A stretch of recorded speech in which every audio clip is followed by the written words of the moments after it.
We are starting off with a fight between a couple of students at a Triad area high school, which is now under investigation. We're told a knife was involved. WXII's Louis Tran is live at Hugh M. Cummings High School for us in Burlington right now, where this all happened. And Louis, parents say they're concerned, understandably. Hey, Lindsay and Kenny, that's correct. A parent tells me that he's concerned about this high school because his two kids went here years ago. He's passionate about this community, and that's why he's urging school officials and parents that the school violence needs to stop and that changes need to happen. Burlington police tell me that a fight broke out this morning between two female students at Hugh Cummings High School. They say a knife was involved and both students suffered minor cuts. School officials tell me that a school resource officer responded to the fight. A few houses down from the school, I talked with Chip Owens. His two kids graduated from Cummings High School more than 2 decades ago. He says he's passionate about his community, and that's why he's concerned for the students' safety, especially the ones who are innocent and not involved. If two people can't resolve a situation any other way than to break out a knife or something of that nature, there's got to be a better way. And it's the children that have nothing to do with the incident that end up getting hurt a lot of the times. They're the ones that are the victims, not the ones involved in the fight, because they knew what they were doing. Burlington police tell me that they're still investigating how the knife got inside the school. School officials tell me that they've had 19 long-term suspensions so far this year. Most of them were connected to fights and mostly involved female students. School officials tell me that counselors will talk to students in the coming weeks on how to resolve conflict in a healthy way. In Alamance County, I'm Louis Tran, WXII 12 News. Thank you, Louis. Also in Burlington, police say a severed finger found inside a glove led them to the suspect in an attempted home invasion. Investigators tell us Vernon Wilson faces multiple charges. He's accused of approaching a homeowner on Sellers Mill Road back on October 6th. They alleged Wilson then tried to push into the house, but the owner was able to slam the door shut, and they think that Wilson was injured during that struggle.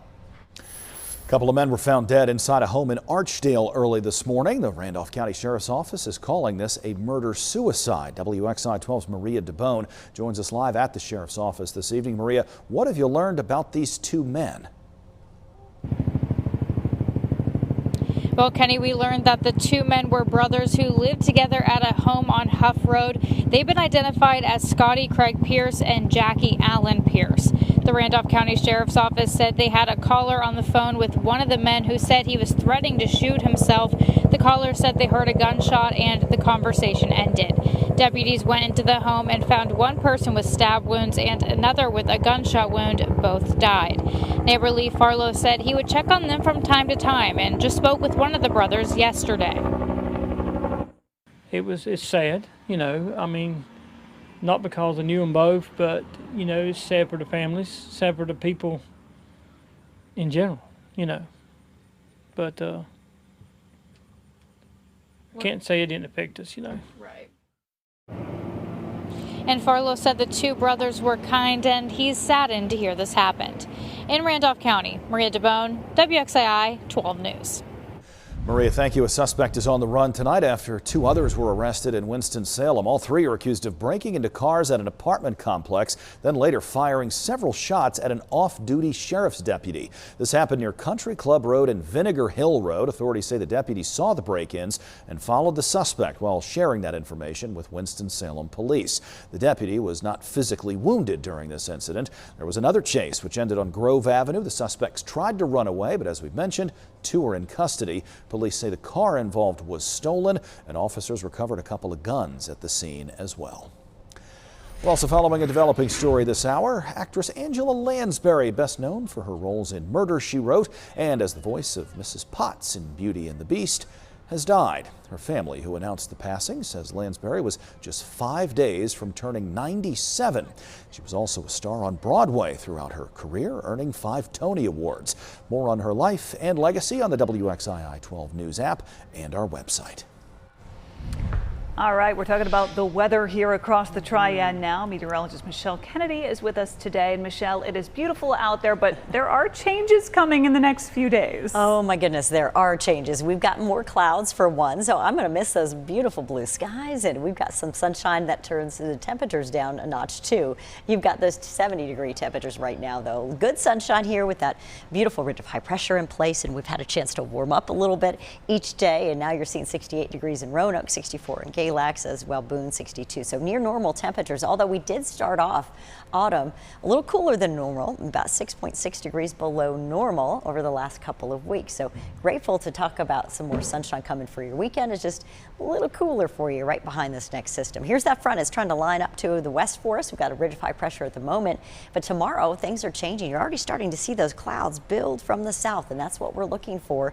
Overcast skies getting going, and you know what? 74 shopping days until Christmas will be tomorrow, and you've got those clouds, those temperatures in the 70s and upper 60s, and 60 in the mountains with those rain chances really increasing. So tell you what, big changes on the way with hopeful rainfall on the ground, some brief heavy downpours along with some thunderstorms. We'll talk more about it coming up. All right, Michelle, thank you very much. Let's talk about the Panthers now, one day after the team fired former head coach Matt Rhule. The man who is taking over this role in an interim capacity addressed the change in leadership and the new direction. John Johnson is in studio now. Okay, John, what'd you hear from Steve Wilks today? You know, Kenny, it looks like Steve Wilks won that opening press conference, but many of those coaches end up doing so. Steve Wilks meeting with the media for the first time, and Panthers fans might have a lot to cheer about after hearing him speak on Tuesday morning as he won that presser. And Wilks wouldn't admit it, but it was very clear Monday was an opportunity of a lifetime for many reasons. Being from Charlotte, coaching in his hometown already meant the world to him, but Wilks' history of winning with the Panthers stood out front and center. Now he's tasked with getting them back on track. I never want to try to put the spotlight on me. I'm very humble and excited to have this opportunity, and to do it right here at home is great, but it's bigger than me. And it's about this organization that I truly love and care for, and it's about us trying to get this thing turned around and going in the right direction. Now, a couple other notes. Wilks didn't comment on the chances of potentially earning the position long term, saying he was only focused about the Rams this weekend. He also said it was too early to determine who might start at quarterback for the opener. The Panthers will release their injury report on Wednesday, so we'll see if it's Mayfield or if it's someone else. But for now, Kenny, it seems like the Panthers are in good hands. Thank you, John. The numbers are in after the Carolina Classic Fair wrapped up over the weekend. Organizers got the final attendance numbers in today, and they tell WXII's Joshua Davis that more people enjoyed the food and rides this year than they did last year. Carolina Classic Fair organizers say even though they had to delay opening day due to weather, that didn't stop high attendance, second only to 2017. It was amazing. We couldn't be any happier. This year's fair saw almost 230,000 guests attend in the span of 9 days. Carolina Classic branding manager DJ Hargrave says despite opening Friday being canceled due to bad weather, great weather for the rest of the week helped attendance. Yeah, the numbers were amazing. I was saying that, or talking to vendors during the week, they could feel that we were making up for that first weekend, and it turned out to be true. Organizers say closing weekend of the fair is one way they measure their success. This year's closing weekend saw 119,000 guests attend, the second highest attendance in the last 5 years, and more than the fair's 5-year average. Hargrave says the fair is already preparing for next year and brainstorming ideas on how to make things bigger and better. And, you know, that's just going to come over the next few weeks as we kind of recap, talk to straight shows, talk to our vendors, talk amongst staff, come up with new ideas, see what we can do better, and then we'll be able to implement those moving forward. Organizers also say more than 50,000 pounds of food were donated to Crisis Control Ministries, a big jump from last year. In Winston-Salem, Joshua Davis, WXII 12 News. And if you don't want the fun to stop, the North Carolina State Fair opens this Thursday in Raleigh. Ride inspections are underway right now. Organizers also say they'll have representatives from more than 3 dozen law enforcement agencies helping secure that event.